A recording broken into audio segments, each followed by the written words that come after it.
Hi, everyone. This is Jeremy. I want to give you a recap of where we have come from so far. This is the second one that we've done. The first one is episodes 1 through 5. If you want to get a more in-depth version of those, please go back and listen to that one. I will give you a quick recap of that and then cover episodes 6 through 11 that we've just now completed. In the first half of it, we are introduced to our heroes who are from Almithra. They work for the Lumine Academy. They are higher adventurers that are designed to put good into the world and to recover significant magical relics. Throughout our adventures, we learned a couple of different things, tried to find some people, and encountered a creature called Shade Warpers, who were erasing information of Lord Talon Baskir from different books. Baskir was a founder of Almithra, and so we continued to try to investigate and looked for his lineage and his different descendants and different information about him, and that took us all the way into his crypt at the bottom of the Temple of the Church of Solene. In the crypt, we encountered a lich who was there going through a portal that they brought in from Illistel to try to destroy some magical relics. We were able to save one of them. The sword was destroyed, but the necklace was saved, and in so doing, poor Caven, our paladin, fell ill and was completely knocked down. As we started in the next episode, coming up in episode 6, we really had things to talk about. So we spoke with Priest Pamit. The entire temple took Caven to get him healed and taken care of. And we went and started investigating what was going on.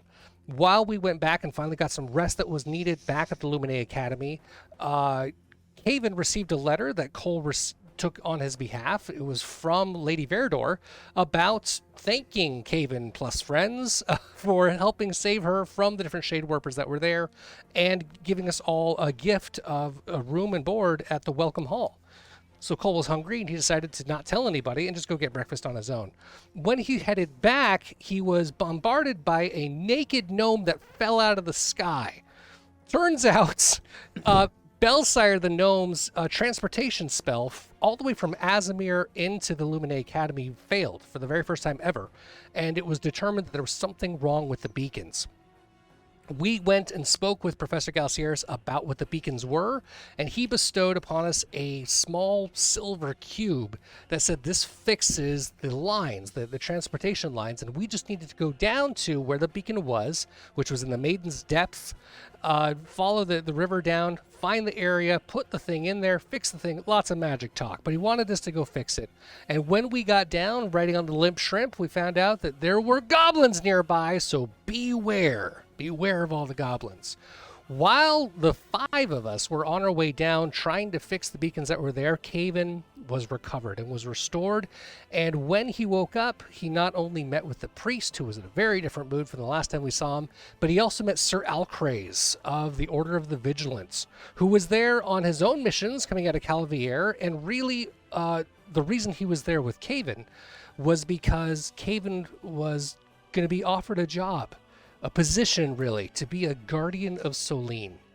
And he was unsure. He kind of hemmed and hawed about it more than a couple of times and finally accepted his new role as the guardian of Solene. He met some very important and interesting people around Almithra who were, interested in his new rank and his new level and where he was going to be coming from. But that didn't matter because the rest of us were fighting. We were way down in the tower fighting a bunch of goblins just like we were warned about. They were in boats, they were in towers, they had hobgoblins. We were working our way through them, getting ourselves perfectly exhausted until we got to the top of the tower where we found the beacon. Unable to be fixed the way that we were supposed to, Valamir looked and Aragus looked for all sorts of ways we could see the ley lines and import them. And while we were there, there was a really nasty goblin sorcerer who was pulling some sort of energy and keeping himself shielded. The energy that we saw he was pulling it from was another portal all on its own. And once we finally got through the shield, thanks to Valamir's wise ideas of not following the instructions provided by the Lumine Academy and just inflicting the magic as it was, a whole new type of creature started walking through. Not a Shade Warper like we'd seen before, but a Void Walker. some black tendrilled horrible thing that didn't come out of Illistel at all. It came out of what appeared to be a very different portal. And later on, we found out that there was a controller. There's some gold-skinned, pistol-wielding, large being who is now paying very close attention to our heroes and where they're at in Varen. While the fights went on and the exhaustion went through, Valamir stepped in, again, used that magic in a completely different way that it was supposed to, and ended up sealing up that portal. Caven showed up actually understanding what the cost was and came in and raced into the battle as well. And nearly every hero was saved with the exception of Vessel, who got blasted out of the tower, but he didn't have to breathe, so it was okay being underwater. And when everyone gathered themselves, they noticed that only one person was missing. Cole. Cole ended up being blasted through the portals all the way back to Azamir. And when he was trying to find his way back, while everyone in Azamir was trying to figure out how he got there in the first place, he ended up encountering an old friend, one that spoke with him before, who wanted to give him a warning of danger, letting him know that the great danger is coming, and told him about this gold-colored man that we were hearing about, and that the entire team was being watched. If they needed to look out for any information, because apparently the fate of Varen was going to be tied to them somehow, whether it would be its destruction or its being saved. I don't know what the other word for that is. Salvation! Nailed it! The group would need to be in charge for that, and they would need to seek out help from the Starseer. That takes us back into town where we finally rested. We felt a little stronger, a little wiser, even a little bit leveled up.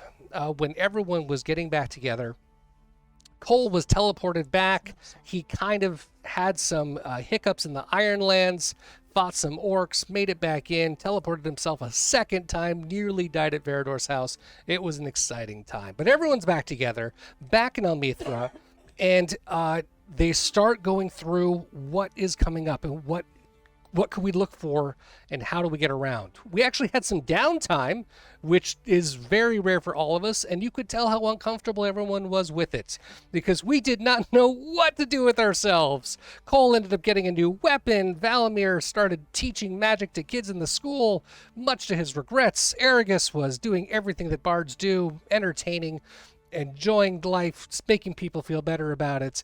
And Caven opened up a soup kitchen because of some connections that he had made and some donations that were made on his behalf as the new guardian of Solene.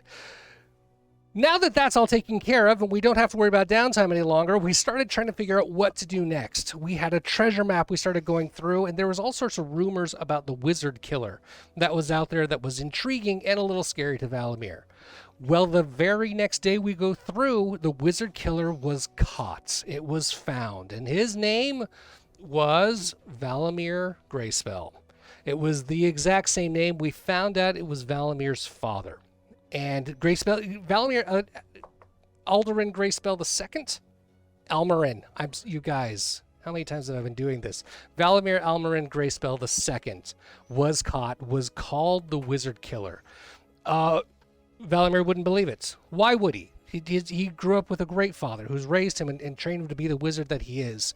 So there was a lot of effort to get up into the Tower of Dust, where Valamir II was being held so that we could all speak with him, or at least Valamir could speak with him to figure out what has happened and how we can clear him of these wrongdoings. We made it in. There was some conversations back and forth. Aragus did some fantastic negotiating and speaking with others, and Caven eventually pulled some strings with his political favors that he had, and the Lord Mayor granted us access. And we were able to get in. Valamir asked him some questions and found out that his dad, in fact, did admit to killing 9 wizards, and that it was all on purpose, and in his mind, he was doing it to save the world. There was nothing that could improve Valamir's mood after that. Not any songs that Aragus sang, not any ways that we drank, or any jokes that tried to be told. He was distraught. So we tried to distract him with any other quests or tasks that we could possibly do around town, or see if there's any other way we could do it, but there was no choices. So now we're left with, do we try to prove his innocence and find out what happens? Do we spring him from jail, or do we let him rot down in the Crescent Vaults? That's what we're about to find out, and that's where we left off. So from there, let the adventure begin.